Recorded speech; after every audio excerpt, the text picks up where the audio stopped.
2021 മുമ്പ് കട്ട്ലറ്റ് കഴിക്കാൻ വേണ്ടി മാത്രം ആളുകൾ ഒരു ഷോപ്പിൽ പോകും. കട്ട്ലറ്റ് കഴിക്കാൻ വേണ്ടി മാത്രം ഒരു ഷോപ്പിൽ ആളുകൾ പോകുമെന്ന് ഞാൻ പറഞ്ഞിരുന്നെങ്കിൽ നിങ്ങൾ പലരും ചിരിച്ച് കളിയാക്കിയത്. പക്ഷേ ഇന്ന് അതൊരു യാഥാർത്ഥ്യമാണ്. ഞാൻ ഇന്ന് ഇൻട്രൊഡ്യൂസ് ചെയ്യാൻ പോകുന്ന ഗസ്റ്റിനെ പറ്റി പറയുമ്പോൾ എനിക്ക് ആദ്യം ഓർമ്മ വരുന്നത് ഞാൻ സ്കൂളിൽ പഠിച്ച ഒരു പോയമാണ്. റോബർട്ട് ഫ്രോസ്റ്റിൻ്റെ road not taken. I took the road that is less travelled by and that had made all the difference. അതെ, സഞ്ചരിക്കാത്ത വഴി കൂടി സഞ്ചരിക്കുകയാണെങ്കിൽ അല്പം ധൈര്യം വേണം, കുറച്ച് എന്താ പറയുക കഷ്ടപ്പാടൊക്കെ ഉണ്ട്. പക്ഷെ അത്തരത്തിൽ സഞ്ചരിക്കാത്ത വഴിയിൽ കൊച്ചിനെ ഫ്രഷ് ആയിട്ടുള്ള ഒരു കട്ട്ലറ്റ് കഴിക്കാൻ പഠിപ്പിച്ച ഒരാൾ കൂടിയാണ് ഇന്ന് എൻ്റെ ഗസ്റ്റായിട്ട്. It's my pleasure to welcome Luvin, the founder of love cutlets. Welcome to the show.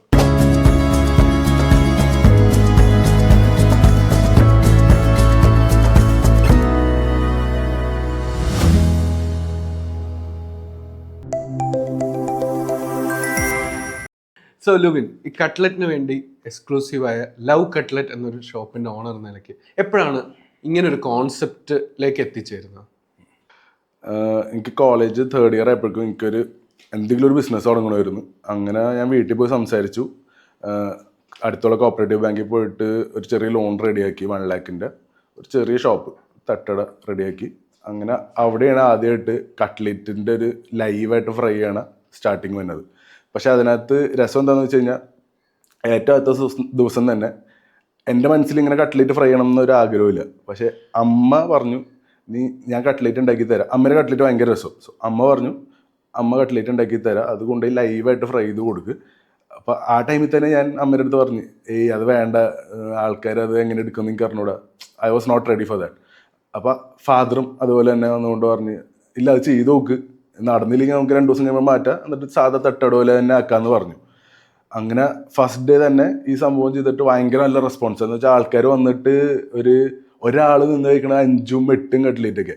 അപ്പോൾ ആ റെസ്പോൺസ് ഉണ്ടപ്പോൾ എന്താ പറയുക, ഇറ്റ് വിൽ വർക്ക് എന്നുള്ളൊരു സാധനം എനിക്ക് അപ്പം ഉണ്ടായിരുന്നു. പക്ഷെ ഞാൻ അപ്പോഴും ലവ് കട്ട്ലേറ്റ് ഒരു ബ്രാൻഡ് ആക്കണം എന്ന് തീരുമാനിച്ചിട്ടുണ്ടായില്ല. അല്ല, ലവ് കട്ട്ലേറ്റ് എന്ന് പറഞ്ഞൊരു പേരുണ്ടായില്ല. ഒരു ഷോപ്പ് തുടങ്ങണം എന്നുള്ള ഐഡിയ ഇല്ല. അപ്പോഴും അതൊരു തട്ടട, അതിനകത്ത് അവിടുത്തെ USP എന്താണെന്ന് വെച്ച് കഴിഞ്ഞാൽ ഒരു ലൈവായിട്ട് ചൂടോട് കട്ട്ലേറ്റ് കിട്ടും. ഓക്കെ, സോ അവിടെയാണ് മെയിനായിട്ട് ലവ് കട്ട്ലേറ്റിൻ്റെ ഒരു കട്ട്ലേറ്റ് ബോൺ ചെയ്ത് അവിടെയാണ്. ആ ടൈമിൽ ജസ്റ്റ് ഒറ്റ ഫ്ലേവർ കട്ട്ലേറ്റേ ഉള്ളൂ. അതേത് ഫ്ലേവർ ആയിരുന്നു? Classic chicken, basic chicken. അമ്മയുടെ റെസിപ്പി ആയിരുന്നു അത്. ഓക്കെ, അമ്മ വീട്ടിൽ പണ്ട് ഉണ്ടാക്കുമായിരുന്നു കട്ട്ലേറ്റ്സ്. അപ്പോൾ വീട്ടിൽ കസിൻസിന് എല്ലാവർക്കും ഭയങ്കര ഇഷ്ടമാണ് കട്ട്ലേറ്റ്സ്. സോ അങ്ങനെ ആ കട്ട്ലേറ്റ് അവിടെ വെച്ചു. ഭയങ്കര സക്സസ് ആയിരുന്നു. എനിക്ക് തോന്നുന്നു ആ ടൈമിൽ അറൗണ്ട് 250 കട്ട്ലേറ്റ്സ് ഒക്കെ ആ നാട്ടുകാർ മാത്രം മേടിക്കും. അവിടെ ഫ്ലോട്ടിംഗ് പോപ്പുലേഷൻ ഇല്ല. നീർക്കോട് എന്ന് പറഞ്ഞ സ്ഥലത്ത് ഫ്ലോട്ടിംഗ് പോപ്പുലേഷൻ ഇല്ല. ആ ഏരിയയിലുള്ള ആൾക്കാർ അവർ തന്നെ എൻ്റെ കസ്റ്റമേഴ്സ്. അതിനകത്ത് എന്താ പറയുക, എനിക്കറിയാം ഡെയിലി ആരൊക്കെ വരും, അല്ലെങ്കിൽ ആഴ്ചയിൽ ആരൊക്കെ വരും എന്ന് എനിക്ക് തന്നെ അറിയാം. ഒരു പേഴ്സണലായിട്ട് അതെ കണക്ട് ഉള്ള ആളുകൾ, ആ ഏരിയയിലുള്ള ആളുകൾ. പക്ഷെ കട്ട്ലറ്റ് അപ്പോഴത്തേക്കും ഭയങ്കര ഹിറ്റായി. അതെ, ഭയങ്കര ഹിറ്റായിരുന്നു. എനിക്ക് തോന്നുന്ന എൻ്റെ കടയിൽ തുടങ്ങി ഒരു 2-3 months കഴിയുമ്പോഴേക്കും അവിടെ അടുത്ത് 2-3 കടകളിൽ ഇതേപോലെ തന്നെ ലൈവായിട്ട് കട്ട്ലേറ്റ് വർക്കുന്ന ഒരു സെറ്റപ്പ് തുടങ്ങിയായിരുന്നു. ആ ടൈമിൽ ഞാൻ എനിക്ക് തോന്നുന്നു 250-300 കട്ട്ലേറ്റ് എടുത്ത് ഉണ്ടാക്കും പെർ ഡേ. അത്ര ഉണ്ടായിരുന്നുള്ളൂ. അങ്ങനെ ഒരു 1 year കഴിഞ്ഞു. എനിക്ക് എൻ്റെ ഒരു മനസ്സിലൊരു ആഗ്രഹം എറണാകുളത്തോട്ട് കട കൊണ്ടുതന്നെ. എന്ന് വെച്ചാൽ ഫ്ലോട്ടിംഗ് പോപ്പുലേഷൻ ഉള്ള ഒരു സ്ഥലത്തോട്ട് കൊണ്ടുപോയി കഴിഞ്ഞാൽ കട ഇത്തിരി കൂടി അറിയപ്പെടും. അപ്പോൾ എനിക്ക് കൊണ്ടുവരുമ്പോൾ അഗൈൻ ഫണ്ട്സ് ഇഷ്യൂ ആയിരുന്നു. ഞാൻ സേവ് അപ്പ് ചെയ്ത കുറച്ച് പൈസ ഉണ്ടായിരുന്നു, പിന്നെ കുറച്ച് എൻ്റെ ഫ്രണ്ട്സിൻ്റെ അടുത്ത് നിന്ന് മേടിച്ച പൈസ ഉണ്ടായിരുന്നു. എനിക്ക് എറണാകുളത്തോട്ട് പോകുമ്പോൾ മസ്റ്റായിട്ടൊരു കാര്യം ഉണ്ടായതെന്ന് വെച്ച് കഴിഞ്ഞാൽ, ചെറിയ ബിസിനസ് ഇട്ടാലും അല്ലെങ്കിൽ ഒരു സ്ട്രീറ്റ് ഫുഡ് ഇട്ടാൽ പോലും അതിനൊരു പേര്, ഒരു ബ്രാൻഡ് വേണം. എന്ന് വെച്ചാൽ അത് അവിടെ നിന്ന് പൂട്ടിപ്പോയി കഴിഞ്ഞാൽ ആൾക്കാരെ മനസ്സിൽ ആ ബ്രാൻഡ് നെയിം ഉണ്ടാവണം. എന്ന് വെച്ചാൽ ആൾക്കാർ എപ്പോഴും ഇപ്പോൾ ഒരു സ്ട്രീറ്റ് ഫുഡിലാണെങ്കിൽ ഒരാളുടെ പേരിൽ അറിയപ്പെടുന്ന കുറേ കടകളൊക്കെ ഉണ്ടാവും. ആ കട പൂട്ടിക്കഴിഞ്ഞാൽ, അല്ലെങ്കിൽ അയാൾ മരിച്ചു കഴിഞ്ഞാൽ ആ കട കഴിഞ്ഞു. പിന്നെ ആ കട പിന്നീട് ആരും അറിയൂല. പക്ഷെ ആ നേരത്ത് ലവ് കട്ട്ലേറ്റ് എന്ന് പറഞ്ഞൊരു ബ്രാൻഡുള്ളൊരു കടയാണെങ്കിൽ അടുത്ത 10 കൊല്ലോ 20 കൊല്ലോ ഞാൻ കഴിഞ്ഞാലും അടുത്ത ജനറേഷൻ വന്നാലും കടയുടെ പേര് എപ്പോഴും റെക്കഗ്നൈസ്ഡ് ആയിരിക്കും. അതായത് ബ്രാൻഡാണ് ഇൻവെസ്റ്റ്മെന്റ്. ഇപ്പൊ പാരഗൺ തന്നെ എത്രാമത്തെ ജനറേഷൻ അവിടെ ഇരിക്കുന്നത്? പാരഗണാണ് അറിയപ്പെടുന്നത് പേര്, അല്ലാണ്ട് അവരുടെ ഗ്രാൻഡ് ഫാദറിന്റെ അല്ലെങ്കിൽ അത്രയും കൊല്ലം അവിടെ ഇരുന്ന ആൾക്കാരുടെ പേരല്ല അറിയപ്പെടുന്നത്. സോ അങ്ങനെ ഞാൻ ആ ടൈമിൽ സേവ് അപ്പ് ചെയ്തത് അറൗണ്ട് ഒരു 3 lakh പ്ലസ് ഒരു 2 lakh എൻ്റെ ഫ്രണ്ടിൻ്റെ അമ്മയുടെ അടുത്ത് നിന്ന് മേടിച്ചായിരുന്നു കടമായിട്ട്. ഓക്കെ, സോ അന്ന് ഞാൻ ഡിസൈഡ് ചെയ്തത് I will put a street food cart. Okay, പക്ഷെ നോർമൽ കാർട്ട് വേണ്ട, എന്തെങ്കിലും ഡിഫറെൻറ്റ്. ഓക്കെ, ആദ്യം പ്ലാൻ ചെയ്ത് ഫുഡ് ട്രക്ക് ആയിരുന്നു. പക്ഷെ ഫുഡ് ട്രക്കിനകത്ത് ഞാൻ നോക്കിയപ്പോൾ ഭയങ്കര കോസ്റ്റാണ്. ഒരു ഫുഡ് ട്രക്ക് എനിക്കൊന്ന് വർക്ക് ചെയ്യണ ഒരു എയ്സ് എടുക്കണമെങ്കിൽ തന്നെ അറൌണ്ട് 3 lakhs എങ്കിലും മുടക്കണം. പിന്നെ അത് റോട്ടിലോട്ട് ഇറക്കാൻ പെർമിറ്റ്സും കാര്യങ്ങളൊക്കെ വരുമ്പോൾ അഡീഷണൽ ചാർജസ്. സോ ഞാൻ എന്താ ചെയ്തതെന്ന് വെച്ച് കഴിഞ്ഞാൽ ഒരു ആക്രി കടയിൽ പോയിട്ട് ഈ ചേസി നമ്പർ കട്ട് ചെയ്ത ഒരു എയ്സ് എടുത്തിട്ട് അത് ഫുഡ് ട്രക്ക് പോലെ കൺവേർട്ട് ചെയ്തു. പക്ഷെ പേപ്പർ വർക്ക്സ് ഒന്നും വേണ്ട. എന്ന് വെച്ചാൽ അത് ജസ്റ്റ് ഒരു സാധാ പെട്ടിക്കട ഇങ്ങനെ അതേപോലത്തെ ഒരു സാധനം, പക്ഷെ ഒരു ഷേപ്പ് ഉണ്ട്. അപ്പൊ അതിന്റെ കോസ്റ്റ് എനിക്ക് അറൌണ്ട് ഒരു 1 lakh ഒക്കെ വന്നോളൂ. 1 lakh അത്രയും വന്നോളൂ. പിന്നെ ബാക്കി സാധനങ്ങളൊക്കെ കൂടി ഒരു 1.5 lakh എനിക്ക് ഇൻഫ്ര മൊത്തം വന്നു. ആ ടൈമിൽ ബ്രാൻഡിങ് ഞാൻ പറഞ്ഞില്ല, മസ്റ്റായിട്ട് എനിക്ക് ഏറ്റവും ടോപ്പ് പ്രയോറിറ്റി ബ്രാൻഡിങ് ആയിരുന്നു. ആ ഒരു തോട്ട് ഓൾറെഡി ഉണ്ടായിരുന്നു. കാരണം ഒരു ചെറിയൊരു ഔട്ട്ലെറ്റിലോ അല്ലെങ്കിൽ ഒരു എന്താ പറയാ ഒരു ഷോപ്പിലായിട്ട് ഒതുങ്ങി പോകരുത് എന്നുള്ളൊരു തോട്ടിൽ നിന്നാണ് ബ്രാൻഡിങ് വേണം, മസ്റ്റ് ആണ്. കാരണം എനിക്ക് അന്ന് എന്താ പറയാ 3 കടയോ 4 കടയോ 5 കടയോ അതൊന്നും ഗോൾഡ് ഉണ്ടായില്ല. എന്റെ ഗോളാകെ ആ കട നിർത്തിപ്പോയാലും ആൾക്കാരെ മനസ്സിൽ ആ പേരുണ്ടാവണം, അല്ലെങ്കിൽ ആ ഒരു ബ്രാൻഡ് നെയിം ഉണ്ടാവണം, അല്ലെങ്കിൽ ആ കളർ ഉണ്ടാവണം. ഓക്കെ, അത്ര എന്റെ മനസ്സിലുണ്ടാവുള്ളൂ. അല്ലാണ്ട് എനിക്ക് ഫ്യൂച്ചറിൽ അവിടെ ആ കട ഇട്ടിട്ട് അടുത്തോല്ലോ എനിക്ക് 10 കട ഇടണം അങ്ങനെ ഒരു ഗോൾ ഉണ്ടായിരുന്നില്ല. അങ്ങനെ വരുമ്പോൾ ഞാൻ ബ്രാൻഡിങ് ഇമ്പോർട്ടൻസ് കൊടുത്തിട്ട് എൻ്റെ ഫ്രണ്ടിനെ ആദ്യം കണക്ട് ചെയ്ത്. അവൻ കുറച്ച് ഡിസൈൻ കാര്യങ്ങളൊക്കെ ചെയ്യും. അപ്പോൾ അവൻ്റെ അടുത്ത് പറഞ്ഞപ്പോൾ അവൻ ചെയ്താൽ ശരിയാവില്ലെന്ന് പറഞ്ഞ് എന്നിട്ട് അവൻ എനിക്ക് കണക്ട് ചെയ്ത് തന്നത് പിക്സ്പിൽ എന്ന് പറഞ്ഞിട്ടൊരു ഏജൻസിയാണ്. സോ അവരായിട്ട് സംസാരിച്ചു, ഫസ്റ്റ് മീറ്റിംഗ് സംസാരിച്ചു. അവർക്ക് കോൺസെപ്റ്റ് ഭയങ്കരമായിട്ട് ഇഷ്ടപ്പെട്ടു. സോ ഞാൻ കൊടുത്തൊരു കോൺസെപ്റ്റിൽ നിന്ന് അവർ റിഫൈൻ ചെയ്ത് ആണ് ലവ് കട്ട്ലേറ്റ് ഉണ്ടാക്കിയത്. ഞാൻ ആദ്യം കൊടുത്ത കോൺസെപ്റ്റ് എനിക്ക് കട്ട്ലേറ്റ് ഉണ്ടാക്കുന്ന ഒരു കട പ്ലസ് അതിനകത്ത് കുറച്ച് അഡീഷണൽ സാധനങ്ങൾ, മേ ബി സമൂസ, കുറച്ച് ഫ്രഷ്ലി ഫ്രൈഡ് സ്നാക്സ്, അങ്ങനെ കാര്യങ്ങളൊക്കെ ഞാൻ സംസാരിച്ചത്. പക്ഷേ പിക്സ്പില്ലിലെ സല്ലു പറഞ്ഞു എന്താ പറയുക, നമുക്ക് ഒരു 50 square feet ഷോപ്പാണ്. അതിനകത്ത് കുറേ സാധനങ്ങൾ വിറ്റ് ആ ഒരു SOP കൂടുന്നേക്കാളും നല്ലത് ഫിക്സ് ടു 1 പ്രോഡക്റ്റ്, ചായ പോലും വേണ്ട, ചൂടോടെ കട്ട്ലേറ്റ്, വേറെ ഒന്നും ചെയ്യണ്ടെന്ന് പറഞ്ഞിട്ട് ഞങ്ങൾ ഏറ്റവും ആദ്യത്തെ പ്രൊജക്റ്റിൽ ജസ്റ്റ് കട്ട്ലേറ്റ്സ്, ഒരു 4 types ഓഫ് കട്ട്ലേറ്റ് ഉണ്ട്. Chicken cutlet, chicken cheese cutlet, beef cutlet, veg cutlet, ഇത്ര മാത്രമേ ഉണ്ടാവുള്ളൂ. സോ അങ്ങനെ പിക്സ്പില്ലാണ് ആക്ച്വലി ലവ് കട്ട്ലേറ്റിൻ്റെ പേരിലോട്ട് വരുന്നത്. എൻ്റെ അടുത്ത് എനിക്ക് ലവ് കട്ട്ലേറ്റ് എന്നുള്ളൊരു പേര് പോലും ഉണ്ടായിരുന്നില്ല. ഒരു ബ്രാൻഡിങ് വേണം, ഒരു കട എറണാകുളത്തോട്ട് വന്ന, അത്ര എൻ്റെ മനസ്സിലുണ്ടായിരുന്നുള്ളൂ. ബാക്കി എന്താ പറയാ, ആ ബ്രാൻഡ് നെയിം ഉണ്ടാക്കുന്ന തൊട്ട് അതിന്റെ colour, logo, everything was design by പിക്സ്പിൽ. ആ ടൈമിൽ ഞാൻ ഇൻഫ്രയിൽ ഇൻവെസ്റ്റ് ചെയ്തത് ലൈക്ക് ഫുഡ് കാർട്ടിലും ബാക്കി എക്യുപ്മെന്റ്സിലോട്ട് ഇൻവെസ്റ്റ് ചെയ്ത ആകെ 1.5 lakhs. പക്ഷെ ബ്രാൻഡിങ്ങിന് മാത്രമേ ഞാൻ ഇൻവെസ്റ്റ് ചെയ്തത് അറൌണ്ട് 3.5 lakhs ആയിരുന്നു. That was huge. അപ്പം അതിന് അങ്ങനെ തോന്നിയിരുന്നില്ല എപ്പോഴെങ്കിലും? കാരണം ഇപ്പൊ പൊതുവെ ആളുകൾ ഒരു ബിസിനസ് സ്റ്റാർട്ട് ചെയ്യുമ്പോൾ ഇൻഫ്രാസ്ട്രക്ചറിലായിരിക്കും കൂടുതൽ ചെയ്യുക. അപ്പോൾ ഈ ബ്രാൻഡിങ്ങിലേക്ക് പോകാൻ ഇത്രയും ഇൻവെസ്റ്റ് ചെയ്യണം എന്നുള്ള ഒരു തോട്ട് വരാനുള്ള കാരണം ഈ പറഞ്ഞ പോലെ ആ ഒരു ബേസിക് ഐഡിയ എന്നാണ്. അതായത് ഇത് പൂട്ടിയാലും എല്ലാവരും അതെ ലൈക്ക് എനിക്ക് ആ കട ഇയർ ലോങ് റൺ ചെയ്യണം. അത് ചിലപ്പോൾ സ്ട്രീറ്റ് കാർട്ടായിരിക്കാം. ആ ടൈമിലെ വിഷൻ വാസ് ഡിഫറെൻറ്റ്, ഇപ്പോഴത്തെ വിഷൻ വേറെയാണ്. ആ ടൈമിൽ എനിക്ക് ഫുഡ് കാർട്ടിലാണ് നമ്മൾ തുടങ്ങിയത്. അപ്പൊ ഫുഡ് കാർട്ട് മൾട്ടിപ്പിൾ ആക്കാന്നൊരു ഐഡിയ തുറന്നു കഴിഞ്ഞപ്പോൾ ഉണ്ടായിരുന്നു. ഓക്കെ, പക്ഷെ എനിക്ക് ആ 3.5 lakh ഇൻവെസ്റ്റ് ചെയ്യണത് ആ പേരിന് വേണ്ടിയിട്ടാണ്. ലൈക്ക് ആ brand name, brand colour, everything. Okay, തുടക്കത്തിലുണ്ടായ vision like first 6 months of running ഉണ്ടായ വിഷൻ, ഈ കട സ്ട്രീറ്റ് ഫുഡ് കാർട്ട് തന്നെ എനിക്കൊരു 10 ഇടണം. അതായിരുന്നു നമ്മുടെ ടീമിന്റെ വിഷൻ. ദെൻ ആസ് ലൈക്ക് എന്താ പറയുക, ടൈം പോകുന്നിടത്ത് ലൈക്ക് നമുക്ക് ആക്ച്വലി മനസ്സിലായ കാര്യം എന്താണെന്ന് വെച്ചാൽ സ്ട്രീറ്റ് കാർട്ട് ഒരു വയബിൾ ബിസിനസ് അല്ല. Like it is good if ഒരു സ്റ്റോറാണ്, പക്ഷെ മൾട്ടിപ്പിൾ സ്റ്റോർ ഇടുമ്പോൾ നമ്മുടെ എന്താ പറയുക, കേരളത്തിലല്ല ഇന്ത്യയിൽ എനിക്ക് തോന്നുന്നത് ലീഗലി അത് പോസിബിൾ അല്ല. എന്താ പറയുക, മൾട്ടിപ്പിൾ സ്റ്റോഴ്സ് ഇടാന്ന് വെച്ചത്. ലൈക്ക് എന്താ പറയുക, നമ്മുടെ ഇപ്പോൾ കേരളത്തിലാണെങ്കിൽ തന്നെ കോപ്പറേറ്റീവ് സൊസൈറ്റി പോയിട്ട് കോർപ്പറേഷനിൽ പോയിട്ട് ഒരു ലൈസൻസ് എടുക്കണം. ആ ലൈസൻസ് എടുത്തു കഴിഞ്ഞാൽ നമുക്ക് ഒരു സ്റ്റോർ റൺ ചെയ്യാം. അവർ ഉദ്ദേശിക്കുന്നത് എന്താണെന്ന് വെച്ച് കഴിഞ്ഞാൽ സ്ട്രീറ്റ് ഫുഡിൽ സ്റ്റോർ റൺ ചെയ്യണമെങ്കിൽ it should be for personal income, അല്ലാണ്ട് ഒരു വലിയ ബിസിനസ്സുകാർക്ക് വേണ്ടിയിട്ടുള്ളതല്ല സ്ട്രീറ്റ് ഫുഡ്. സോ അതുകൊണ്ട് അത് ഫീസിബിൾ ആയിരുന്നില്ല. അപ്പൊ അങ്ങനെ ഇങ്ങനത്തെ ഇഷ്യൂ ആണോ? കാരണം ഞാൻ ഒരിക്കൽ ഫോളോ ചെയ്യുമ്പോൾ, നിങ്ങളുടെ ഈ ജേർണി ഫോളോ ചെയ്യുമ്പോൾ ഒരിക്കൽ നിങ്ങളുടെ കാർട്ട് ഇപ്പൊ കലൂരിന്ന് പോകുന്നൊരു ഇഷ്യൂ ഉണ്ടായിരുന്നു.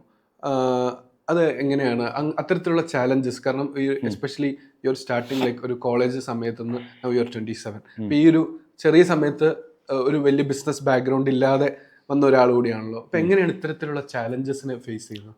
നമുക്ക് കലൂരുണ്ടായ ഇഷ്യൂ മെയിനായിട്ട് അവിടെ ഉണ്ടായ ഇഷ്യൂ കുറെ ആൾക്കാർ ഇതേപോലെ ബിസിനസ്സായിട്ട് അവർക്ക് 10 കട 20 കടയൊക്കെ ഉണ്ടായിരുന്നു. സോ ആ ഒരു സിനാരിയോ കളയാൻ വേണ്ടിയിട്ട് കോർപ്പറേഷൻ അല്ലേ കോർപ്പറേഷൻ റൂൾസ് ഉണ്ടാക്കിയത് ബേസിക്കലി എന്താണെന്ന് വെച്ച് കഴിഞ്ഞാൽ ഒരു വീട്ടിലെ ആൾക്കാർക്ക് ഡെയിലി ലിവിങ്ങിന്റെ ഇൻകം ക്രിയേറ്റ് ചെയ്യാൻ വേണ്ടിയിട്ട് ഒരു കാട്ടാവാം. അതിനകത്ത് വർക്ക് ചെയ്യേണ്ടത് അവർ തന്നെ ഇരിക്കണം, അല്ലെങ്കിൽ അവരുടെ ഫാമിലിയിൽ ആരെങ്കിലും ഇരിക്കണം. എനിക്ക് ആ ടൈമിൽ എന്താ പറയുക, ഞാൻ സ്ട്രീറ്റിൽ കടയിൽ ഉണ്ടാവുമെങ്കിൽ പോലും എല്ലാ ദിവസവും ഉണ്ടാവാൻ അത്യാവശ്യമില്ല. ബിക്കോസ് എനിക്ക് കിച്ചൺ ഉണ്ട് വേറെ. So I have to run that also. അപ്പോൾ കലൂര് നമ്മുടെ കാട്ടെടുത്തിട്ടും പോയ ദിവസം ഞാൻ കിച്ചണിലായിരുന്നു. അവിടെ ആരും ലൈക്ക് സ്റ്റാഫ് മാത്രമേ ഉണ്ടായുള്ളൂ. അപ്പോൾ അവർ പറഞ്ഞു ഇത് ഇറ്റ്സ് എന്താ പറയുക ബിസിനസ്, വലിയ ബിസിനസ്സിൻ്റെ ചെയിൻ ആയതുകൊണ്ട് അവരെടുത്തിട്ടും പോകണമെന്ന് പറഞ്ഞ് എടുത്തിട്ടും പോയത്. അപ്പോൾ ഇങ്ങനെ ഇതേപോലെ പല ചാലഞ്ചസ്, ഇപ്പോൾ എസ്പെഷ്യലി ഒരു പുതിയ ഒരു ഓൺടർപ്രണർ ആവണം, അല്ലെങ്കിൽ നമ്മളെല്ലാവരും ആഗ്രഹിക്കാറുണ്ട്. ഇപ്പോൾ എന്താ പറയുക, വെറുതെ ഇരിക്കുമ്പോൾ ഒരു ചായക്കട ഇടുന്നതാണല്ലോ ലാഭം. ഒരു IT ജോലിയിൽ നിൽക്കുന്ന ഒരുപാട് പേര്, ഒരു mid-30s ഉള്ളവരുടെ ഒരു ആഗ്രഹമാണ്, ഇത്രയും ടെൻഷനൊന്നുമില്ല, ഒരു ചായക്കട ഇടുന്നതാണല്ലോ ലാഭം. അപ്പം അങ്ങനെയുള്ള ഇപ്പോൾ ഈ ചാലഞ്ചസ് ഒക്കെ പറയുമ്പോൾ അങ്ങനെയുള്ള ഒരു പുതിയ ബഡ്ഡിങ് ആയിട്ട് ഈ ഫുഡ് ബിസിനസ്സിലേക്ക് വരണം എന്ന് ആഗ്രഹിക്കുന്ന ഓൺടർപ്രണേഴ്സിനോട് എന്ത് അഡ്വൈസ് ആയിരിക്കും കൊടുക്കാനുണ്ടാവും? എനിക്ക് തോന്നുന്നത് IT ജോലിയിൽ ഇരിക്കണേക്കാളും നല്ലത് ഫുഡ് ബിസിനസ് ആണെന്ന് പറഞ്ഞത് തെറ്റാണ്. ബിക്കോസ് IT ജോലിയിൽ നിങ്ങൾക്ക് വർക്കിംഗ് അവേഴ്സ് കഴിഞ്ഞ് കഴിഞ്ഞാൽ if you are working in A good place നിങ്ങൾക്ക് ഫ്രീ ആയി നിങ്ങൾ. പക്ഷേ ഫുഡ് ബിസിനസ് എന്ന് പറഞ്ഞു കഴിഞ്ഞാൽ 24 hours നമ്മൾ കമ്മിറ്റ് ചെയ്താലേ ഫുഡ് ബിസിനസ് ഗ്രോത്ത് അല്ലെങ്കിൽ പ്രോപ്പറായിട്ട് റൺ ചെയ്യണമെങ്കിൽ തന്നെ 24 hours കമ്മിറ്റ് ചെയ്യണം. അതായത് ഫുഡ് എന്ന് പറഞ്ഞാൽ ഭയങ്കര എന്താ പറയുക കോംപ്ലിക്കേറ്റഡ് സാധനമാണ്. എന്താ പറയുക, ഇന്ന് ഉണ്ടാക്കിയ സാധനം ഇന്ന് തീർന്നില്ലെങ്കിൽ നാളത്തേക്ക് കേടാവും. വേറെ ഏത് ബിസിനസ്സിലും അങ്ങനത്തെ പ്രശ്നങ്ങളില്ല. സോ ഞാൻ ഒരിക്കലും സജസ്റ്റ് ചെയ്യൂല IT ജോബിനെ ഒഴിവാക്കിയിട്ട് ഫുഡ് ബിസിനസ്സിലോട്ട് ഇറങ്ങുന്നത് നല്ലതായിരിക്കും. ഇത്തരത്തിൽ ഈ ബിസിനസ് ചെയ്യുമ്പോൾ ഒരുപാട് ഇപ്പോൾ പറഞ്ഞല്ലോ, ഏറ്റവും ടഫസ്റ്റ് ആയിട്ട് ഫേസ് ചെയ്ത ഒരു ചാലഞ്ച് എന്തായിരിക്കും? ഒന്ന്, നമ്മുടെ ഇവിടുത്തെ ലീഗാലിറ്റീസും കാര്യങ്ങളൊക്കെ ഇത്തിരി ടഫാണ്. ലൈക്ക് എന്താ പറയുക, ഇപ്പം നമുക്കൊരു ലൈസൻസ് എടുക്കണമെങ്കിലൊക്കെ ഒരു 2-3 months പ്രോസസ്സാണ്. വാട്ടർ ടെസ്റ്റ് ചെയ്യുക, അതർ ലൈസൻസസ്, FSSAI ഒക്കെ എളുപ്പമാണ്. ലാസ്റ്റ് കോർപ്പറേഷനിൽ നിന്ന് കിട്ടേണ്ട ലൈസൻസ് കിട്ടണമെങ്കിൽ ഇത്തിരി ടഫാണ്. അതാണ് നമുക്ക് ബിസിനസ്സിൽ ഏറ്റവും കൂടുതൽ ടഫസ്റ്റ് പാർട്ടായിട്ട് തോന്നിയിരിക്കുന്നത്. പിന്നെ ഒബ്വിയസ്ലി കസ്റ്റമേഴ്സിനെ ക്രാക്ക് ചെയ്ത് എന്ന് വെച്ചാൽ എസ്പെഷ്യലി ഇൻ ഫുഡ്. ബാക്കി എല്ലാ ബിസിനസ്സിലും ഇപ്പൊ സ്റ്റീൽ പൈപ്പ് വെക്കണമെങ്കിൽ ആ പൈപ്പ് വിറ്റ് കഴിഞ്ഞാൽ അയാൾ എന്താ ഒന്നും പറയൂല. എന്താ പറയുക, ഈ പൈപ്പിന് ടേസ്റ്റ് ഇല്ലെന്നോ അങ്ങനത്തെ പ്രശ്നങ്ങളില്ല. പൈപ്പിന്റെ ക്വാളിറ്റി എന്താണ് അത് അങ്ങനെ തന്നെ ആയിരിക്കും. പക്ഷെ ഫുഡ് ബിസിനസ്സിലെ ആൾക്കാർക്ക് എല്ലാവർക്കും വേറെ വേറെ ടേസ്റ്റ് സെൻസ് ആണ്. അതൊരു വേരിയബിൾ ഫാക്ടറാണ്. അത് ചിലപ്പോൾ 10 പേർക്ക് ഇഷ്ടപ്പെടാം, ചിലപ്പോൾ 20 പേർക്ക് ഇഷ്ടപ്പെടാം. ഓക്കെ, ചിലപ്പോൾ ആർക്കും ഇഷ്ടപ്പെടൂല ചില പ്രൊഡക്ട്സ്. ചെറിയ രീതിയിൽ സ്റ്റാൻഡപ്പ് കോമഡി ചെയ്യുന്ന പോലെയാണ് ഏറെക്കുറെ. ചിലപ്പോൾ ചിരിക്കും, ചിലപ്പോൾ ചിരിക്കില്ല. ചിലരുടെ ശരിയാവും. അതെ. അപ്പൊ ഫുഡിലെ ഏറ്റവും കൂടുതൽ ക്രാക്ക് ചെയ്യാൻ ബുദ്ധിമുട്ട് ഒരു 80-90% ആൾക്കാർക്ക് ഇഷ്ടപ്പെടുന്ന ഫുഡ് പ്രോഡക്ട്സ് നമ്മുടെ മെനുവിൽ ഉണ്ടാവാം. ചിലപ്പോൾ ഒരു പ്രൊഡക്റ്റ് തന്നെ എല്ലാവർക്കും ഇഷ്ടമാണെന്നില്ല, പക്ഷെ എല്ലാവർക്കും ഇഷ്ടപ്പെടുന്ന ഒരു ചെറിയ പ്രൊഡക്ട്സ് ഉണ്ടാവും മെനുവിൽ. നമ്മുടെ മെനു ഡിസൈൻ ചെയ്തേക്കണമെങ്കിലും അങ്ങനെ തന്നെ. ഒരു ഇറ്റാലിയൻ ചീസ് ചിക്കൻ ഉണ്ട്, അത് ഒട്ടും സ്പൈസി അല്ല, മൈൽഡാണ്. അത് പ്രത്യേകിച്ച് പിള്ളേർക്ക് ഭയങ്കര ഇഷ്ടം, ഒരു ബിലോ 16 അങ്ങനത്തെ പിള്ളേർക്ക്. പിന്നെ ചീസ് പുള്ള്, അതൊരു ഇൻസ്റ്റാഗ്രാമബിൾ ഐറ്റം എന്ന് വെച്ചാൽ ഇങ്ങനെ നോക്കുമ്പോൾ ചീസ് വരാ, അത് അത് ആ കാറ്റഗറി വരുന്നത് 18 to 30. ഇൻസ്റ്റാഗ്രാമിൽ കൂടുതൽ ലൈവ് ആയിട്ടിരിക്കുന്ന ആൾക്കാർ. കാന്താരി ക്ലാസിക്കും, കാന്താരി ഓൾമോസ്റ്റ് എല്ലാ മലയാളികൾക്കും ഇഷ്ടപ്പെടും എന്ന് വെച്ചാൽ സ്പൈസിയാണ്. പിന്നെ വന്നത് ക്ലാസിക്, അത് ഒബ്വിയസ്ലി ഒരു 30+ ഉള്ള ആൾക്കാർക്ക് വേണ്ടിയിട്ട് ഡിസൈൻ ചെയ്ത ഒരു കട്ട്ലേറ്റ് ആണ്. അപ്പൊ ഇത് ഓരോ ഇതും ബേസിക്കലി ഓരോ നമ്മളിപ്പോ നമ്മുടെ ഇതിൽ ആഡ് ടാർഗറ്റ് ചെയ്യുന്ന പോലെ തന്നെ ഓരോ നിങ്ങളുടെ ഓരോ പ്രൊഡക്റ്റും നിങ്ങൾക്കൊരു വിഷൻ ഉണ്ട്, ഇത് ഈ ഏജ് കാറ്റഗറിക്ക് വർക്കാവും. അങ്ങനെ അവർക്ക് വർക്കാവുന്ന കട്ട്ലറ്റ്സ് ക്രാക്ക് ചെയ്യാന്നുള്ളതാണ് ഏറ്റവും വലിയ ഒരു ചാലഞ്ച് അല്ലെ? ഇപ്പൊ ഒരുപാട് പേര് പറയാറുണ്ട് പൊതുവെ ഞാൻ ഫുഡിനോട് ഭയങ്കര പാഷനേറ്റ് ആണ്. Is passion is the only thing that is necessary to start a food business? What all will be the other factors? Passion must ആണ്. എന്താ വെച്ച് കഴിഞ്ഞാൽ അതില്ലെങ്കിൽ ആ തീ കെട്ടു. എന്താ വെച്ചാൽ ഇത്തിരി ഹെക്ടിക്കാണ് ഫുഡ് ബിസിനസ്. ചിലപ്പോൾ നിങ്ങൾക്ക് എന്താ പറയുക ഇപ്പം ഞാൻ ലവ് കട്ട്ലേറ്റ് സ്റ്റാർട്ടിങ് ഡേയ്സ് പറഞ്ഞുതരാം. ഞങ്ങൾ ആദ്യമായിട്ട് കലൂർ സ്റ്റേഡിയത്തിൽ വന്നപ്പോൾ ഫസ്റ്റ് 2 hours ഒന്നും സെല്ലായില്ല. ലൈക്ക് ഒരു കട്ട്ലേറ്റ് പോലും സെല്ലായില്ല. എൻ്റെ കൂടെ ഉണ്ടായ ഫ്രണ്ട്സ് ലിറ്ററലി റോഡിലോട്ട് ഇറങ്ങി വന്നിട്ട് വാക്കിംഗ് ബൈ കസ്റ്റമേഴ്സിൻ്റെ അടുത്ത് വാ ട്രൈ പ്ലീസ് ട്രൈ എന്ന് പറഞ്ഞുകൊണ്ട് അങ്ങനെ വിളിച്ചു വരുത്തി കസ്റ്റമേഴ്സ് വന്നു. ആ ഒരു ഫ്ലോയിലാണ് ആക്ച്വലി ബിസിനസ് സ്റ്റാർട്ട് ചെയ്തത്. അപ്പൊ ആ ഒരു ഇനിഷ്യേറ്റീവ് എൻ്റെ ഫ്രണ്ട്സ് എടുത്തില്ലായിരുന്നെങ്കിൽ ചിലപ്പോൾ ലവ് കട്ട്ലേറ്റ് ഒന്നും ഉണ്ടാവില്ല. എന്ന് വെച്ച് കഴിഞ്ഞാൽ ആരും കയറൂല കടയിലോട്ട്. നമ്മ മാക്സിമം എഫേർട്ട് എടുത്താലേ ആൾക്കാർ കയറത്തുള്ളൂ. എന്ന് വെച്ചാൽ പുതിയൊരു സാധനം സ്ട്രീറ്റിൽ എല്ലാവരും ബജി ഉണ്ടാക്കുന്നുണ്ട്, അല്ലെങ്കിൽ ചായക്കട കണ്ടിട്ടുണ്ട് സ്ട്രീറ്റിൽ, അല്ലെങ്കിൽ ചാട്ട് കട കണ്ടിട്ടുണ്ട്. കട്ട്ലേറ്റ് ലൈവായിട്ട് ഫ്രൈ ചെയ്ത് കൊടുക്കുന്ന ഒരു ഷോപ്പ് എന്ന് പറയുമ്പോൾ ആൾക്കാർക്ക് ട്രൈ ചെയ്യണം എന്നുണ്ടാവും. പക്ഷെ ഒന്നും പറഞ്ഞു കേട്ടിട്ടില്ല. പുതിയൊരു കട വെറുതെ പൈസ കൊണ്ട് കാണണം, പല കൺസേൺസ് ഉണ്ടാവും ആൾക്കാർക്ക്. സോ അന്ന് ആ ഇനീഷ്യൽ 1 month ഒരു എന്താ പറയാ പ്രോഫിറ്റ് ജനറേറ്റ് ചെയ്യാനുള്ള, സെക്കൻഡ് മന്തും പ്രോഫിറ്റ് ജനറേറ്റ് ചെയ്യാനുള്ള. അപ്പൊ ആ ടൈമിലൊക്കെ ആക്ച്വലി പാഷൻ ഉണ്ടെങ്കിൽ അത് സസ്റ്റെയിൻ ചെയ്യാൻ പറ്റുള്ളൂ. ഫുഡ് ബിസിനസ് ഒരിക്കലും first Manto second Manto crack ആവില്ല. It takes time. ഞാൻ പറഞ്ഞില്ല, ആദ്യത്തെ മെനുവിൽ ആകെ ഉണ്ടായ 3 type കട്ട്ലേറ്റാ, ബേസിക് കട്ട്ലേറ്റ്സ്. ഓക്കെ, അവിടെ നിന്ന് മെനു ക്രിയേറ്റ് ചെയ്ത് എനിക്ക് തോന്നുന്നു ഒരു 6 months 7 months കഴിഞ്ഞപ്പോഴാണ് മെനു ഒന്ന് ഫുൾ ഫ്ലെഡ്ജ് ആയത് തന്നെ. അപ്പൊ എനിക്ക് തോന്നുന്നു കലൂർ സ്റ്റേഡിയത്തിൽ ഐ വാസ് സെല്ലിംഗ് 350-400 കട്ട്ലേറ്റ്സ്. അങ്ങനെ ഇരിക്കുമ്പോൾ ഫ്യൂ ബ്ലോഗേഴ്സ് കെയിം. എനിക്ക് തോന്നുന്നു ഈറ്റ് കൊച്ചി ഈറ്റിന്റെ വീഡിയോ കഴിഞ്ഞ പിന്നെയാണ് മാസീവ് സെയിൽ കൺവേർഷൻ വരാൻ തുടങ്ങിയത്. ഞാൻ ആ 50 square feet 1300-1400 കട്ട്ലേറ്റ് വരും വിറ്റിട്ടുണ്ട്.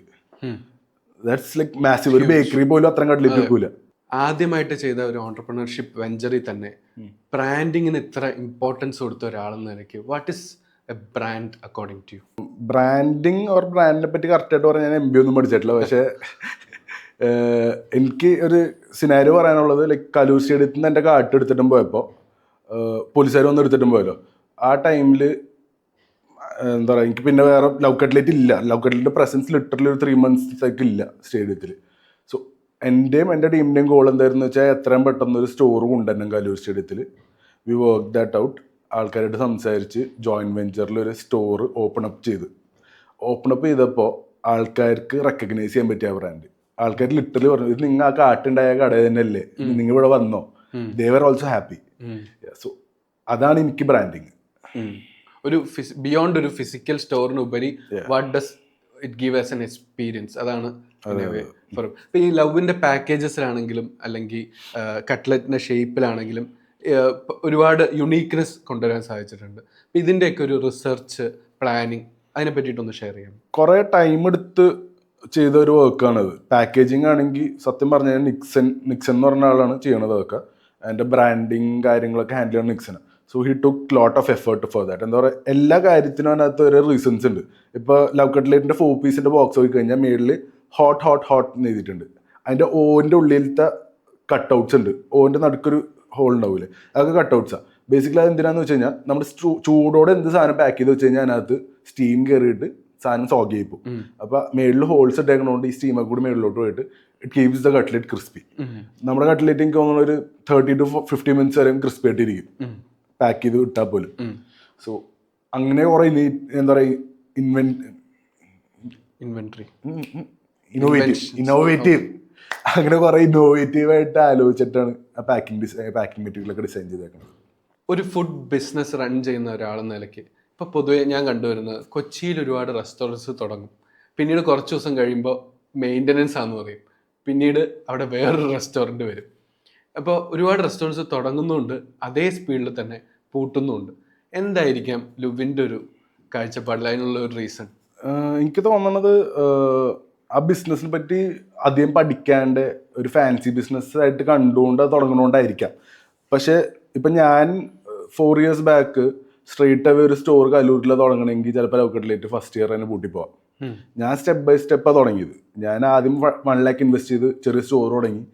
ആ മോഡൽ എങ്ങനെ വർക്ക് ചെയ്യണമെന്ന് നോക്കി, അതിൽ നിന്ന് ഒരു സ്റ്റെപ്പ് അപ്പ് ചെയ്ത് സ്ട്രീറ്റ് കാർട്ടാക്കി 5 lakh ഇൻവെസ്റ്റ് ചെയ്തു.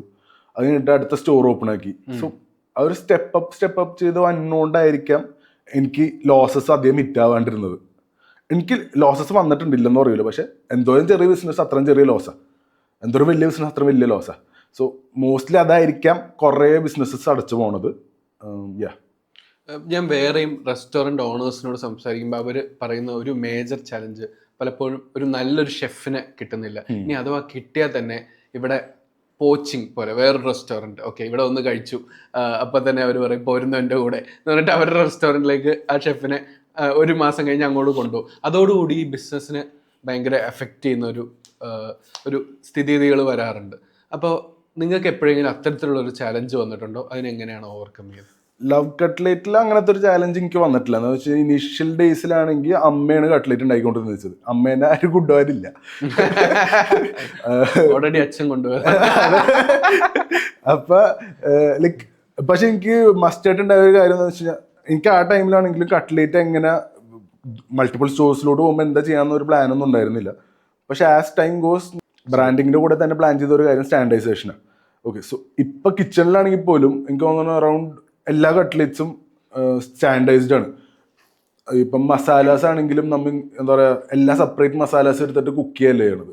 എല്ലാ കട്ട്ലേറ്റിനും ഒരു പാക്കറ്റ് മസാല ഉണ്ട്. ആ പാക്കറ്റ് മസാല ഇട്ട് കഴിഞ്ഞാൽ ഫ്ലേവർ ലൈക്ക് ആ കട്ട്ലേറ്റ് സ്പെസിഫിക് കട്ട്ലേറ്റ് റെഡിയായി. അപ്പോൾ എന്താ പറയുക എനി ഡേ എൻ്റെ കിച്ചണിൽ വർക്ക് ചെയ്യണ ഷെഫുമാർ പോലും പോയി കഴിഞ്ഞാൽ അവരുടെ കൂടെ കട്ട്ലേറ്റ് പോവില്ല. ബിക്കോസ് അവർക്ക് അറിഞ്ഞൂടെ മസാല അവിടെ നിന്ന് തന്നെയെന്ന്. ഓക്കെ, അത് എല്ലാം സ്റ്റാൻഡേർഡൈസ്ഡ് ആണ്. ഒരിക്കലും എൻ്റെ റെസിപ്പി എൻ്റെ ഔട്ട്ലെറ്റിൽ നിന്ന് വേറൊരു സ്ഥലത്തോട്ട് പോയുമില്ല. After 10 years or after 20 years ഈ കട്ട്ലേറ്റ് ഈ ഒരു ഫ്ലേവറിൽ തന്നെ കിട്ടുകയും ചെയ്യും. അതിനുള്ള സ്റ്റാൻഡേർഡൈസേഷൻ ചെയ്തത്. ഇപ്പം ഞാൻ പല ക്വസ്റ്റ്യൻ ചോദിക്കുമ്പോഴും ഇതിൽ ഒരു ആൻസർ വരുന്നത് അമ്മയാണെന്നുള്ളതാണ്. ഇപ്പം ഈ ലവ് കട്ട്ലറ്റിൻ്റെയും ലുവിൻ്റെയും ഒരു ബാക്ക് ബോൺ പാരൻസ് ആണോ? അവരുടെ സപ്പോർട്ട് എത്രത്തോളം ക്രൂഷ്യലാണ്? എനിക്ക് തോന്നുന്നു ഭയങ്കര സപ്പോർട്ട് ഉണ്ട്. എന്താണെന്ന് വെച്ച് കഴിഞ്ഞാൽ കോളേജ് ടൈമിൽ ഇപ്പം നോർമൽ ഒരു വീട്ടിലാണെങ്കിൽ കോളേജ് ടൈമിൽ അത്യാവശ്യം മിഡിൽ ക്ലാസ് ഫാമിലി ആണെങ്കിൽ ഒരിക്കലും പാർട്ട് ടൈം ജോബോ അല്ലെങ്കിൽ ഒരു ബിസിനസ്സും സമ്മതിക്കൂല. പഠിക്കുന്ന സമയത്ത് പഠിക്കുന്ന പറയുള്ളൂ. എൻ്റെ അടുത്ത് അത് പറഞ്ഞിട്ടുണ്ട്. പക്ഷേ സംഹൗ അത് കൺവിൻസ് ചെയ്ത് നമുക്ക് ഈ ഒരു സ്റ്റേജിൽ വരെ എത്താൻ പറ്റി. ഒബ്വിയസ്ലി അവരുടെ സപ്പോർട്ട് ഭയങ്കര ഉണ്ട്. അത് എത്രത്തോളം ഉണ്ട്? ഇപ്പൊ ഈ ലവ് കട്ട്ലറ്റിന്റെ ഒരു R&D ഇന്നേവേ മദറാന്ന് പറയേണ്ടി. ഇപ്പൊ എൻ്റെ വീടിന്റെ ബാക്ക് സൈഡിലായിരുന്നു കിച്ചൺ. അവിടെ ഒരു സെപ്പറേറ്റ് കിച്ചൺ ഉണ്ടാക്കി. എനിക്ക് തോന്നുന്നു 2 കൊല്ലം വരെ ആ കിച്ചൺ അവിടെ റൺ ചെയ്തിട്ടുണ്ട്. സോ ഒരു കൊമേഴ്ഷ്യൽ സ്പേസ് വീടിന്റെ അടുത്ത് ഉണ്ടാവാന്ന് വെച്ച് കഴിഞ്ഞാൽ തന്നെ അവർക്കൊരു ഹെഡേക്കാണ്. അത് അവര് ആ 2 years എന്താ പറയാ ഒരു കംപ്ലൈൻസും പറയാണ്ട് എൻ്റെ കൂടെ നിന്നിട്ടുണ്ട്. That kind of support is like huge. ഇതിനു മുമ്പ് കേരളം ഇങ്ങനെ ലൈവായിട്ട് കട്ട്ലറ്റ് കഴിച്ചിട്ടൊരു എക്സ്പീരിയൻസ് ഇല്ലാത്ത ഒരു സ്ഥലമാണ്, അറ്റ്ലീസ്റ്റ് ഫോർ മൈ അണ്ടർസ്റ്റാൻഡിങ്. ഇപ്പോൾ ചെറിയ ചെറിയ കടകളുണ്ട് ഇപ്പോൾ പറഞ്ഞ പോലെ, പക്ഷെ എന്നാലും ഒരു വലിയ സ്കെയിലിൽ ഒരു കടയോ അല്ലെങ്കിൽ ലൈവായിട്ട് നമ്മൾ കൂടുതലും ബേക്കറിയിൽ നിന്ന് ഓൾറെഡി കുക്ക്ഡ് ആയിട്ടുള്ള കട്ട്ലറ്റ് കഴിച്ച് കൾച്ചറുള്ള ഒരു സ്ഥലമാണല്ലോ. അപ്പോൾ ഇവിടെ ഇങ്ങനെ ഇത്തരത്തിലൊരു പുതിയ കൾച്ചർ കൂടിയാണല്ലോ കൊണ്ടുവരുന്നത്, ഒരു ഫുഡ് കൾച്ചർ ആണല്ലോ കൊണ്ടുവരുന്നത്. അപ്പോൾ ഇത്തരത്തിലൊരു കൾച്ചർ ബിൽഡ് ചെയ്യുമ്പോൾ എത്രത്തോളം ഒരു സപ്പോർട്ട് കേരളത്തിലെ ഒരു കസ്റ്റമേഴ്സിൻ്റെ കയ്യിൽ നിന്ന് ഉണ്ടായിരുന്നു, അല്ലെങ്കിൽ എങ്ങനെയായിരുന്നു ആ ഒരു ചാലഞ്ച് ഓവർകം ചെയ്തത്? കാരണം പുതിയൊരു കൾച്ചറാണല്ലോ കൊണ്ടുവരുന്നത്. ഇനീഷ്യൽ ഡേയ്സിൽ so basically cutlet freshly fried നമ്മുടെ ബ്രാൻഡിങ് പ്ലേസ് ചെയ്തപ്പോൾ നമ്മുടെ മനസ്സിലുള്ള ഒരു മാർക്കറ്റ് ഗ്യാപ്പ് നമ്മൾ നോക്കുമല്ലോ ഒരു ബിസിനസ് സ്റ്റാർട്ട് ചെയ്യുമ്പോൾ. ആ ടൈമിൽ നമ്മൾ നോക്കിയൊരു ഗ്യാപ്പ് അത് തന്നെ ഇരുന്നു. എന്ന് വെച്ചാൽ എവിടെ ചെന്നാലും നിങ്ങൾക്ക് കട്ട്ലേറ്റ് ഷെൽഫിൽ കിടക്കണതേ കിട്ടുള്ളൂ. ചൂടോട് ഒരു സ്നാക്സും കിട്ടൂല. ഹാഫ് ദ പ്ലേസസ് അല്ല, കുറേ ഒരു സ്ഥലത്തും കിട്ടില്ല. നിങ്ങൾക്ക് മുളക് വെച്ച് അങ്ങനെ സാധനങ്ങളൊക്കെ ചൂടോട് ഫ്രൈ ചെയ്തിട്ട് പോലും കട്ട്ലേറ്റ്സ് ഒക്കെ എനി ഡേ അത് ഷെൽഫിൽ രാവിലെ ഉണ്ടാക്കിയ സാധനം കിട്ടത്തുള്ളൂ. അപ്പോൾ അത് നമുക്കൊരു ചാലഞ്ച് ആയിരുന്നില്ല, ആക്ച്വലി അത് നമുക്കൊരു ഹെൽപ്പായിരുന്നു അങ്ങനത്തെ ഒരു സാധനം ഇല്ലാത്തത്. ചൂടോടെ കട്ട്ലേറ്റ് ഉണ്ടാക്കുന്നത് ആക്ച്വലി ആൾക്കാർ നല്ലോണം അക്സെപ്റ്റ് ചെയ്തായിരുന്നു. ഇത്തരത്തിൽ ഫുഡ് ബിസിനസ് റൺ ചെയ്യുമ്പോൾ ഇതിൽ വേറൊരു ഇമ്പോർട്ടൻറ്റ് ചാലഞ്ച് എന്ന് പറയുന്നത് ആളുകളുടെ ടേസ്റ്റ് മനസ്സിലാക്കുക, അല്ലെങ്കിൽ ആളുകളെ തന്നെ മനസ്സിലാക്കുക എന്നുള്ളൊരു ക്രൂഷ്യൽ ഫാക്ടറാണല്ലോ. അപ്പോൾ എപ്പോഴെങ്കിലും വിയേർഡസ്റ്റ് ആയിട്ടുള്ള കസ്റ്റമർ ഹാൻഡ്ലിങ് എക്സ്പീരിയൻസുകൾ ഉണ്ടായിട്ടുണ്ടോ? അതൊന്ന് ഷെയർ ചെയ്യാം.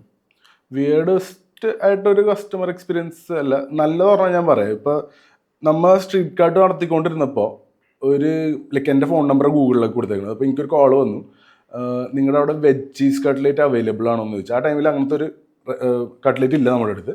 സോ ഞാൻ ഇല്ലെന്ന് പറഞ്ഞായിരുന്നു. പക്ഷെ അവരെൻ്റെ അടുത്ത് കാര്യം പറഞ്ഞതെന്ന് വെച്ചാൽ പ്രഗ്നൻസി ക്രേവിങ്സ് ഉണ്ട് അവരുടെ സിസ്റ്ററിന്, വെജ് കഴിക്കാൻ പറ്റുള്ളൂ, അപ്പോൾ ഒന്ന് ട്രൈ ചെയ്യാനായിട്ടായിരുന്നു എന്ന് പറഞ്ഞിട്ടാണ് കോള് കട്ട് ചെയ്യണത്. സോ ഞാൻ നമ്പർ നോട്ട് ഡൗൺ ചെയ്ത് വെച്ച് വീട്ടിൽ പോയി ടീമായിട്ട് ഡിസ്കസ് ചെയ്ത് അമ്മയായിട്ട് ഡിസ്കസ് ചെയ്തു. അപ്പോൾ അമ്മ പറഞ്ഞു നമുക്ക് ചെയ്യാം. എന്നിട്ടൊരു 2 days ഉള്ളിൽ കുറച്ച് മെറ്റീരിയലൊക്കെ സോഴ്സ് ചെയ്തിട്ട് പുതിയൊരു കട്ട്ലേറ്റ് ക്രിയേറ്റ് ചെയ്തു, വെജ് ചീസ് കട്ട്ലേറ്റ്. എന്നിട്ട് അവർക്ക് കൊടുക്കാൻ വേണ്ടി മാത്രം. എന്നിട്ട് അതൊരു 8 പീസ് ഉണ്ടാക്കി 2 ബോക്സിലാക്കിയിട്ട് അവർ വിളിച്ചു. ഞാൻ ആദ്യം ഇങ്ങനെ വെജ് ചീസ് കട്ട്ലേറ്റ് നമ്മൾ ക്രിയേറ്റ് ചെയ്തിട്ടുണ്ട് നിങ്ങൾക്ക് വേണ്ടിയിട്ട്.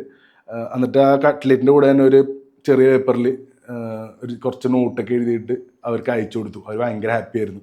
എനിക്ക് തോന്നുന്നു അവർ ഒരു കുറേ നാൾ നമ്മുടെ ഒരു സ്ഥിരം കസ്റ്റമർ തന്നെയായിരുന്നു. ഇപ്പം എനിക്ക് ട്രാക്കില്ല, ബട്ട് ദെൻ കാട്ടിൽ ഞാൻ എന്തോരം നാളുണ്ടായിരുന്നു അവർ ഇടയ്ക്കിടയ്ക്ക് വരുമായിരുന്നു കട്ട്ലേറ്റ് പിടിക്കാനായിട്ട്.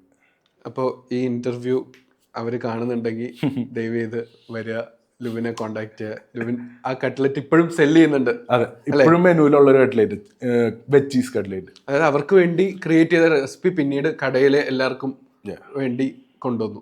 അപ്പോൾ അവർ പിന്നീട് കുട്ടി ഉണ്ടായ ശേഷം നിങ്ങൾ ഒന്ന് കണ്ടില്ലേ, കുട്ടിക്ക് ചീസ് കട്ട്ലേറ്റ് പേരിട്ടില്ലേ? എനിക്ക് ആക്ച്വലി ഓർമ്മയില്ല. എനിക്ക് തോന്നുന്നു കുറച്ചാളും കൂടി കോൺടാക്ട് ഉണ്ടായിരുന്നു. വെച്ചാൽ കുറച്ചാൾ ഞാൻ എൻ്റെ നമ്പർ മാറ്റിയായിരുന്നു. അപ്പോൾ ഈ ഇൻ്റർവ്യൂ കാണുകയാണെങ്കിൽ പ്ലീസ് ലുവിനെ കോണ്ടാക്ട് ചെയ്യുക. ഇത്തരത്തിൽ ഫുഡിൻ്റെ ഒരു ബിസിനസ് തുടങ്ങുന്നവർക്കറിയാം, ഈ പാഷൻ മാത്രം പോരാ, ഒരുപാട് സർട്ടിഫിക്കറ്റ്സ്, ലൈസൻസ് കാര്യങ്ങളെല്ലാം ആവശ്യമുള്ളൊരു മേഖലയാണ്. അപ്പോൾ എങ്ങനെയാണ് ഇത്തരത്തിലുള്ള ലൈസൻസ് അല്ലെങ്കിൽ സർട്ടിഫിക്കേഷൻസ്, ഇതിന് എത്രത്തോളം ഗവൺമെൻറ്റിൻ്റെ സപ്പോർട്ട് തോന്നുന്നുണ്ട്? സോ ഫുഡ് ബിസിനസ് സ്റ്റാർട്ട് ചെയ്യാനായിട്ട്, ഫുഡ് ബിസിനസ് അല്ല ബേസിക്കലി എല്ലാ ബിസിനസ്സിനും കോർപ്പറേഷനിൽ നിന്നൊരു ലൈസൻസ് വേണം. കോർപ്പറേഷൻ ഇല്ലെങ്കിൽ പഞ്ചായത്തിൽ നിന്നൊരു ലൈസൻസ് വേണം. സോ ഇനീഷ്യലി എനിക്കും ആക്ച്വലി അതിനെ പറ്റി ഒരു ഐഡിയ ഉണ്ടായിരുന്നില്ല. ഞാനൊരു 6-7 months കഴിഞ്ഞപ്പോഴാണ് ഞാനും പഞ്ചായത്ത് ലൈസൻസിനൊക്കെ അപ്ലൈ ചെയ്യണത്. എന്തായാലും സ്റ്റാർട്ട് ചെയ്യുമ്പോൾ ഏറ്റവും മസ്റ്റായിട്ട് വേണ്ടത് FSSAI ലൈസൻസാണ്. ഓക്കെ, അത് എടുക്കാൻ ഭയങ്കര ഈസിയാണ്. ലൈക്ക് എന്താ പറയുക, ഒരു അക്ഷയ സെൻറ്ററിൽ പോയി കഴിഞ്ഞാൽ നമുക്ക് എടുക്കാവുന്നതുള്ളൂ. Panchayat licence or corporation licence ഇത്തിരി പുറകിൽ നടന്നാലേ നമുക്ക് കിട്ടുള്ളൂ. കുറച്ച് പ്രോസസ്സാണ്, കുറേ multiple papers, health certificate and വാട്ടറിൻ്റെ സർട്ടിഫിക്കറ്റ്, വാട്ടർ ടെസ്റ്റ് ചെയ്തിട്ടുള്ള റിസൾട്ട്, അങ്ങനെ കുറച്ച് കാര്യങ്ങളൊക്കെ ഉണ്ടെങ്കിൽ നമുക്ക് ആ ലൈസൻസ് കിട്ടത്തുള്ളൂ.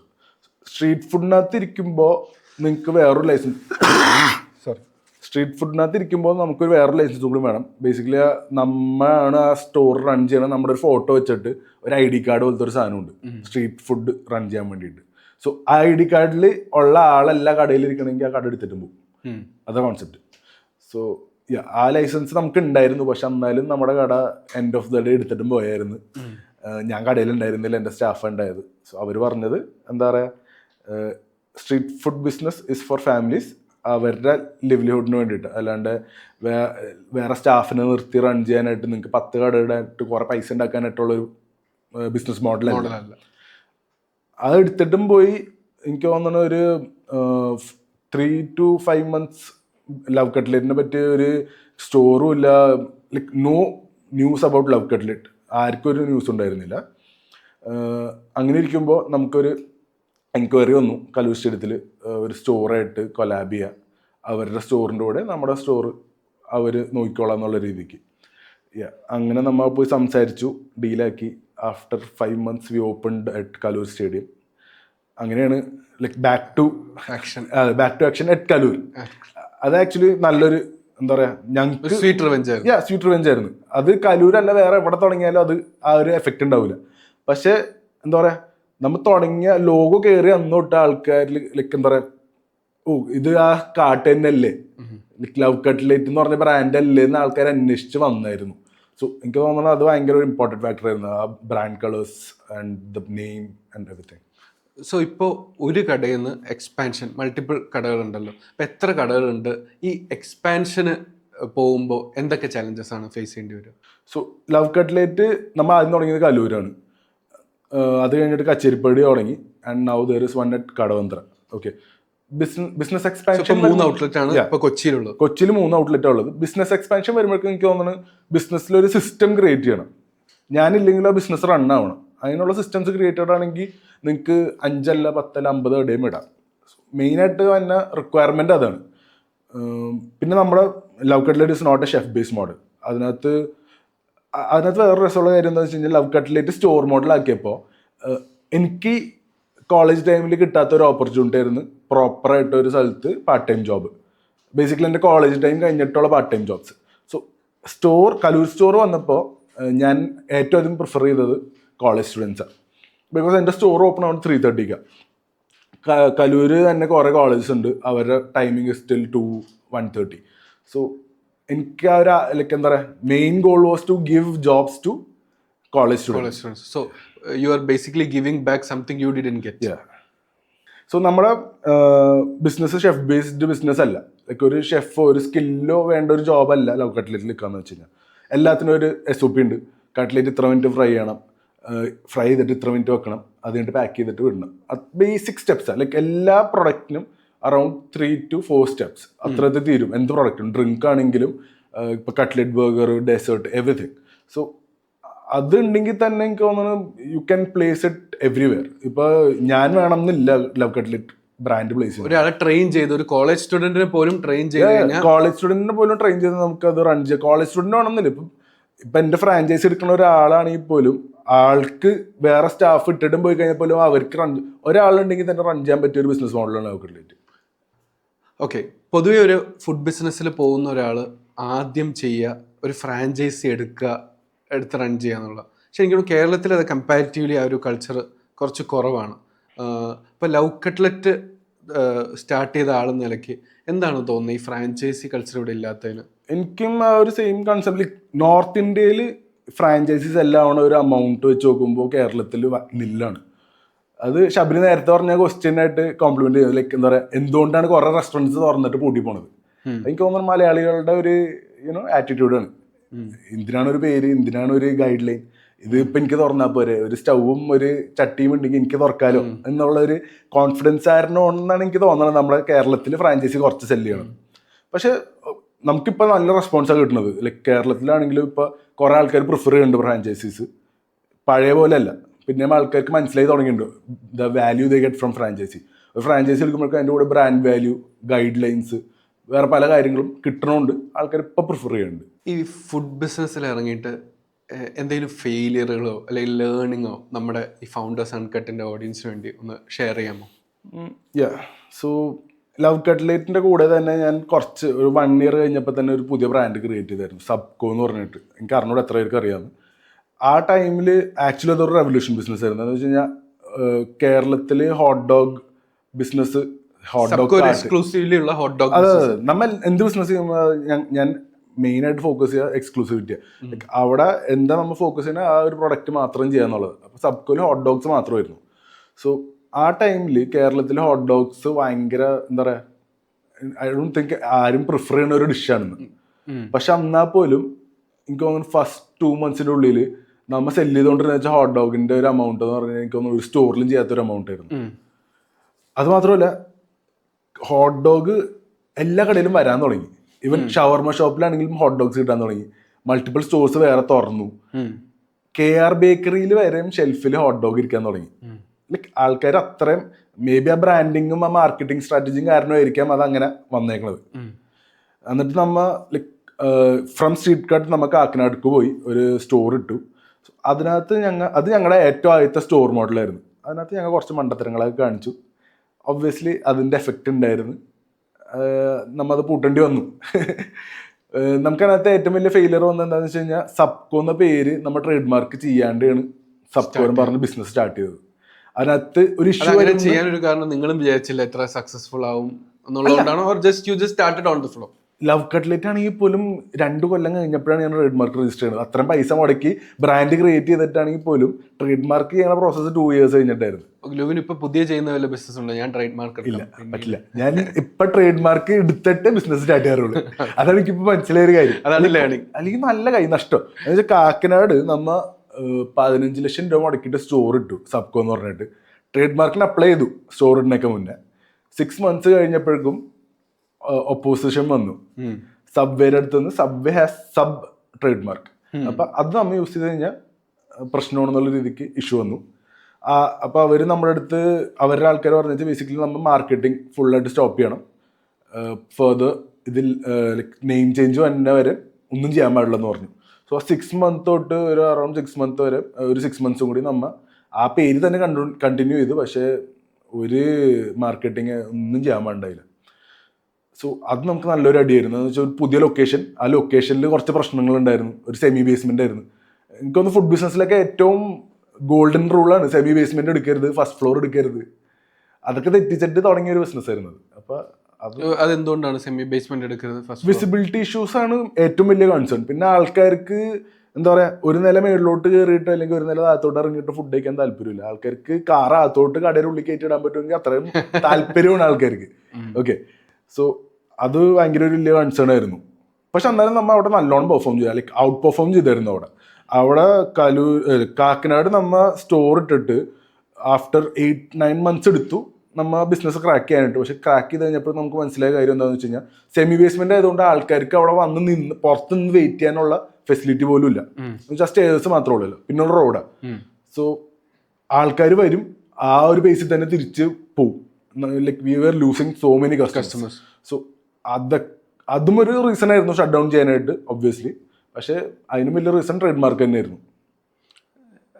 എവിടെ നിന്നാണ് ഇത്ര ഇൻസ്പിറേഷൻസ്? ഇപ്പോൾ ഹോട്ട് ഡോഗ് കേരളത്തിൽ ഇല്ലാത്തൊരു ഹോട്ട് ഡോഗ് കൊണ്ടുവരാൻ നോക്കുന്നു, അല്ലെങ്കിൽ ഇങ്ങനെ ഫ്രഷ് ആയിട്ട് ഒരു കട്ട്ലറ്റ്, എവിടെ നിന്നാണ് ഇൻസ്പിറേഷൻസ് ഒക്കെ? എനിക്ക് തോന്നുന്നത് ഞാൻ എൻ്റെ കോളേജിൽ പഠിച്ചുകൊണ്ടിരുന്നപ്പോൾ അവിടെ ഒരു ഇന്നോവേറ്റീവ് സെല്ല് എന്ന് പറഞ്ഞിട്ടൊരു സെല്ലുണ്ടായിരുന്നു, like to help students create new apps. ഓ, ഞാൻ ഓർത്ത് ഇന്നോവേറ്റീവ് ആയവരെ അതിൻ്റെ അകത്ത് പൂട്ടി. അല്ല, ടു ക്രിയേറ്റ് ന്യൂ ആപ്സ്, അത്രേ ഉള്ളൂ. ഇതാണ് നിന്റെ സ്റ്റാൻഡപ്പ് ഷോ പോവാത്തത്. ഓക്കെ, സോ ആ ടൈമിൽ അവിടുത്തെ സാറ് വാസ് ലൈക്ക്, നമ്മ എന്ത് ഐഡിയ കൊണ്ടുപോയി ചെന്നാലും ഇതുണ്ടല്ലോ മാർക്കറ്റിൽ, ഇതെന്തിനാ പിന്നെ ചെയ്യണത്. So out of the box think ചെയ്യിപ്പിക്കാൻ അവിടെ എനിക്ക് നല്ലോണം പഠിപ്പിച്ചു, പുഷ് ചെയ്യും ബേസിക്കലി, ഭയങ്കരമായിട്ട് പുഷ് ചെയ്തായിരുന്നു. സോ എനിക്ക് ബിസിനസ് തുടങ്ങിയപ്പോൾ ഞാൻ എൻ്റെ നാട്ടിൽ എന്താ മാർക്കറ്റ് ഗ്യാപ്പ് നോക്കിയിട്ടാണ് ഞാൻ തുടങ്ങിയത്. തട്ടട തുടങ്ങിയപ്പോൾ പോലും ഈ ജംഗ്ഷൻ തൊട്ട് ആ ജംഗ്ഷൻ വരെ വേറെ കടയൊന്നുമില്ല, അതിന് നടുക്കാൻ ഞാൻ തുടങ്ങുന്നത്. തട്ടട ഇല്ല ആ ഏരിയയിൽ. സോ ആ ടൈമിൽ മാർക്കറ്റ് ഗ്യാപ്പ് തട്ടടയായിരുന്നു, ഞാൻ തട്ടട തുടങ്ങി. എറണാകുളത്തോട്ട് വന്നപ്പോൾ വേണമെങ്കിൽ എനിക്കൊരു ബജിക്കട തുടങ്ങായിരുന്നു, അല്ലെങ്കിൽ തട്ടട തുടങ്ങായിരുന്നു. പക്ഷെ അതൊക്കെ ഓൾറെഡി മാർക്കറ്റിലുള്ളത്, നോട്ട് സംതിങ് ന്യൂ, അല്ലെങ്കിൽ ഒരു ബ്രാൻഡ് നെയിം ഇട്ടിട്ട് തുടങ്ങാൻ പറ്റിയൊരു സാധനം അല്ല അത്. സോ അതൊക്കെയാണ് എനിക്ക് out of the box think ചെയ്യാനായിട്ടുള്ള ഒരു ഇൻസ്പിറേഷൻ. ഇപ്പോൾ പൊതുവേ ഇപ്പോൾ നമ്മൾ സന്തോഷ് ജോർജ് കുളങ്ങരയുടെ വീഡിയോസിൽ കാണുകയും അല്ലെങ്കിൽ നമ്മുടെ ലിമിറ്റഡ് ട്രാവലിൽ കാണുന്നു, ഇപ്പോൾ പുറത്തൊക്കെ ഫുഡ് സ്ട്രീറ്റ് എന്ന് പറയുന്ന കോൺസെപ്റ്റ്, അല്ലെങ്കിൽ ഇപ്പോൾ ഗവൺമെൻറ് തന്നെ ഫുഡിനായിട്ട് ഡെഡിക്കേറ്റഡ് ആയിട്ടുള്ള എന്താ പറയുക ഏരിയാസ്, അവിടെ ഒരുപാട് ടൈപ്പ് ഓഫ് ഫുഡ് കിട്ടുന്ന ഒരു സിംഗിൾ സ്പോട്ട് ഹബ്ബ് എന്നുള്ള രീതിയിൽ ഒരുപാട് കാര്യങ്ങൾ പുറത്ത് വരുന്നുണ്ടല്ലോ. കേരളത്തിൽ ഇങ്ങനൊരു ട്രെൻഡ് വരുമോ, അതോ ഇപ്പോൾ ഉണ്ടോ? How do you feel? ആ ട്രെൻഡ് വരാനായിട്ട് ആക്ച്വലി കുറേ ടൈം എടുക്കും. എന്ന് വെച്ച് കഴിഞ്ഞാൽ നമ്മൾ ഈ സ്ട്രീറ്റ് ഫുഡ് കൾച്ചറൊക്കെ കാണുന്നത് മോസ്റ്റ്ലി ഭയങ്കര ഡെവലപ്ഡ് ഉള്ള കൺട്രീസിലാണ്. ഇവിടുത്തെ ആൾക്കാർക്ക് ലൈക്ക് എന്താ പറയുക, they love to have street food. അത് വേറൊരു സത്യം എന്ന് വെച്ചാൽ അവർക്ക് ഓപ്ഷൻസ് ഉണ്ടെങ്കിൽ ആൾക്കാർ വരും. പക്ഷേ നമ്മുടെ ഗവൺമെൻറ് അതിനുള്ളൊരു ഫെസിലിറ്റി ക്രിയേറ്റ് ചെയ്തിട്ടില്ല. ഇപ്പോൾ നമ്മൾ പുറത്തോട്ട് പോകണമെങ്കിൽ സ്ട്രീറ്റിൽ ഫുഡ് സ്റ്റോർ ഉണ്ടെങ്കിൽ അതിൻ്റെ പുറത്ത് ചെയറിടാനുള്ള റൂൾസ് ഉണ്ട് റോഡിൽ. ഓക്കെ, അല്ലെങ്കിൽ ചില roads actually just pedestrian roads ആയിരിക്കും. കറക്റ്റ്, അവിടേക്കാണ് കൂടുതൽ സ്ട്രീറ്റ് ഫുഡ് വരാം. നമ്മുടെ ഇവിടെ അങ്ങനത്തെ ഒരു സ്പെസിഫിക് റോഡോ അല്ലെങ്കിൽ സ്പെസിഫിക് ഏരിയ ഫോർ ഫുഡോ അങ്ങനെ ഒരു സ്പെസിഫിക് കാര്യങ്ങളൊന്നും ചെയ്തിട്ടില്ല ഗവൺമെന്റ്. മെയിൻലി അതായിരിക്കും ഇവിടെ വരാത്തതിന്റെ കാരണം. സോ ഇപ്പോൾ ലവ് കട്ട്ലറ്റ് 3 ഔട്ട്ലെറ്റിലാണുള്ളത്. സോ ലവ് കട്ട്ലറ്റിന്റെ അടുത്തൊരു 10 year വിഷൻ എന്തായിരിക്കും? 10 year വിഷനിലോട്ട് പോണേക്കാൻ നല്ലത് എനിക്ക് തോന്നുന്നത് next year what's our vision is sure 50 outlets as soon as possible. Okay, അതാണ് നമ്മുടെ ഗോൾ ആക്ച്വലി. അത് ഫ്രാഞ്ചൈസി മാത്രം. Okay, so Luvin, all the best for love cutlet and ഒരുപാട് ഫ്രാഞ്ചൈസികൾ വരട്ടെ, ഹോട്ട് ആൻഡ് ക്രിസ്പായിട്ട് പോട്ടെ.